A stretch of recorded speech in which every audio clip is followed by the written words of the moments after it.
Praise the Lord, shalom, hallelujah. Jesus loves us so much. ఆసక్తితో యేసయ్య దగ్గరికి వెళ్తే మీ ఆందోళనని యేసయ్య ఆశీర్వాదంగా మారుస్తారండి. ఆమేన్.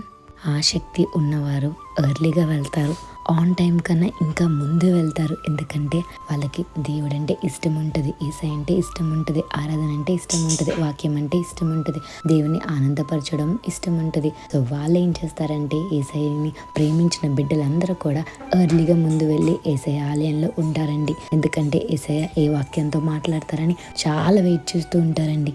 మీరు వస్తారని తెలిసి యేసయ్య మీకన్నా ముందే వచ్చి వాగ్దానం సిద్ధపాటు చేసి దైవజనుల ద్వారా మీతో మాట్లాడడం జరుగుతుందండి. మరి మీ హృదయంలో ఎంత ఆసక్తితో దేవుని కోసం వేచి ఉంటున్నారో దేవుడు అంతే ఆసక్తితో మీ ఆందోళనని ఆశీర్వాదంగా దేవుడు మార్చబోతున్నారండి. ఆమేన్. కీర్తన గ్రంథం 42:1 ఒక మాట ఉంటదండి. దేవా, నీ కొరకు నా ప్రాణము ఆశపడుచున్నది. ఈ వాక్యం ఎంత మంచి వాక్యం అండి. నిజమే కదా. మీ హృదయాన్ని దేవుని కొరకు ఎంతవరకు ఆశపడుతున్నాయి? దేవునితో సమయాన్ని గడపాలని, దేవునికి కృతజ్ఞతగా జీవించాలండి. యేసయ్య కోసం ఎంతవరకు మీరు ఆశపడుతున్నారండి? ఎంత ఆసక్తితో మీరు వెళ్తున్నారు? ఎంత ఆసక్తితో దేవుని కోసం ఎదురు చూస్తున్నారో ఆ ఆసక్తి మీ హృదయంలో దేవుడికి కనిపిస్తే ఖచ్చితంగా మీ హృదయంలో ఉన్న ఆందోళన దేవుడు ఆనందంగా మారుస్తారండి. జెర్మయా 31:13 ఒక మాట ఉంటది. I will give you comfort and joy instead of sorrow. Yesayya మీ సారోకి బదులుగా యేసయ్య జాయ్ అండ్ కంఫర్ట్ ని ఇస్తారండి. ఆమేన్. రూట్ మ్యాప్ కనిపిస్తుంది కదా. సాధారణంగా మనకి ఒక ప్లేస్కి వెళ్ళాలి అని అనుకున్నప్పుడు ఆ ప్లేస్ తెలియలేనప్పుడు మనం మ్యాప్లో ఒక రూట్ని ఫిక్స్ చేసుకుంటాం. మనం ఎక్కడికి వెళ్ళాలో ఆ డెస్టినేషన్ పాయింట్ అక్కడ టైప్ చేస్తాం. అండ్ ద సేమ్ టైం మనం ఎక్కడ ఉన్నాం కూడా టైప్ చేస్తాం కదండి. సో టైప్ చేసినప్పుడు అక్కడ మనకి దారి చూపిస్తుంది ఏ మార్గంలో వెళ్ళాలో. ఒకవేళ మనం వెళ్తున్న మార్గము మనం ఫిక్స్ చేసుకున్న ఆ యొక్క మ్యాప్ పాయింటింగ్ మనం అది చూపించిన డైరెక్షన్లో కాకుండా రాంగ్ వేలో వెళ్తే మరి డైరెక్షన్స్తో గైడ్ చేస్తుంది కదా. మీరు ఇప్పుడు రైట్కి వెళ్ళాలి, 20 మీటర్స్ లెఫ్ట్ తీసుకోవాలి, ఇంకా ముందుకు వెళ్ళాలి అని గైడ్ చేస్తుంది. ఆ గైడెన్స్తో మనం ముందుకు వెళ్తాం కదా. కానీ ఒక్కొక్కసారి ఒకవేళ అది చెప్పిన మాట వినకుండా మనం వేరే రూట్లోకి టర్న్ అయితే అప్పుడు ఆ మ్యాప్ గైడెన్స్ ఇస్తుంది కదా. మీరు ఇప్పుడు వెళ్ళాల్సిందే లెఫ్ట్కి, 20 మీటర్స్ లెఫ్ట్కి తీసుకోవాలి, ఇప్పుడు రైట్కి వెళ్ళాలి, తర్వాత ముందుకు వెళ్ళాలి, ఇలాగా విత్ మీటర్స్తో సహా చెప్తుంది కదా. ఇంకా ఎంత సమయంలో వెళ్ళబోతున్నాం అన్నది కూడా చెప్తుంది, ఇంకా ఎంత డిస్టెన్స్ ఉన్నది కూడా చెప్తుంది. అండ్ ఏదైతే వాయిస్ వస్తుందో ఆ మ్యాప్లో ఆ వాయిస్ని బేస్ చేసుకుని మనం ముందుకు వెళ్తే కరెక్ట్ డెస్టినేషన్కి రీచ్ అవుతాం. ఒకవేళ ఆ వాయిస్ని నెగ్లెక్ట్ చేసి మన ఇష్టానుసారంగా వేరే దారిలో వెళ్తే ఖచ్చితంగా మనం దారి తప్పుతాం కదండి.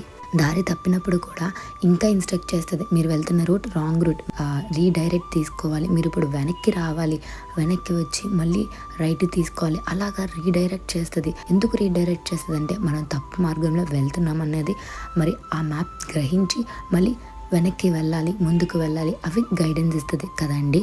అప్పటికి కూడా మనం మాట వినకుండా ఇంకా ముందుకు వెళ్ళిపోతే రాంగ్ డైరెక్షన్లో స్టిల్ ఎండ్ పాయింట్కి వెళ్ళిపోయిన తర్వాత అక్కడ కూడా ఇంకా రీడైరెక్ట్ తీసుకోమని ఇంకా గైడ్ చేస్తూనే ఉంటుంది మ్యాప్ కదా.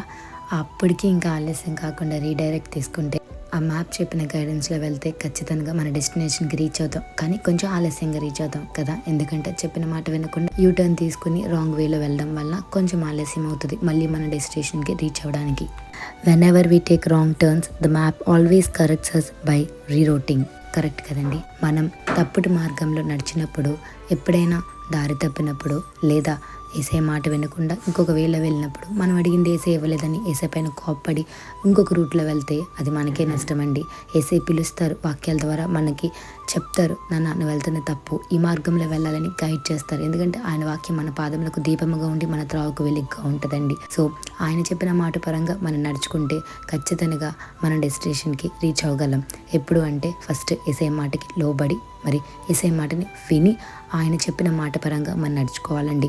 సో ఆ యేసయ్య చెప్పిన మాట పరంగా మీరు నడవకపోతే మీ దారి తప్పుతారు. కరెక్ట్గా మీరు ఎంతవరకు వెళ్ళిపోతారంటే ఇంకా ఎండ్ అన్నది వచ్చేసేంతవరకు వెళ్ళిపోతారు. అక్కడ మీరు గ్రహించుతారు ఏంటంటే అయ్యో నేను యేసయ్య చెప్పిన మాట వినుంటే ఇలా వచ్చేదాన్ని కాదు కదా, ఈ రాంగ్ వేలో వచ్చేదాన్ని కాదు కదా అనుకుంటారు.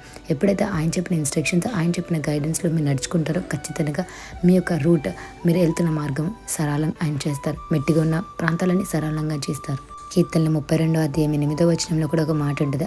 The Lord says I will teach you the way you should go, I will instruct you and advise you. ఏసఐ అడ్వైస్ తీసుకోండి, ఏసఐ ఇన్స్ట్రక్షన్స్ని ఫాలో అవ్వండి.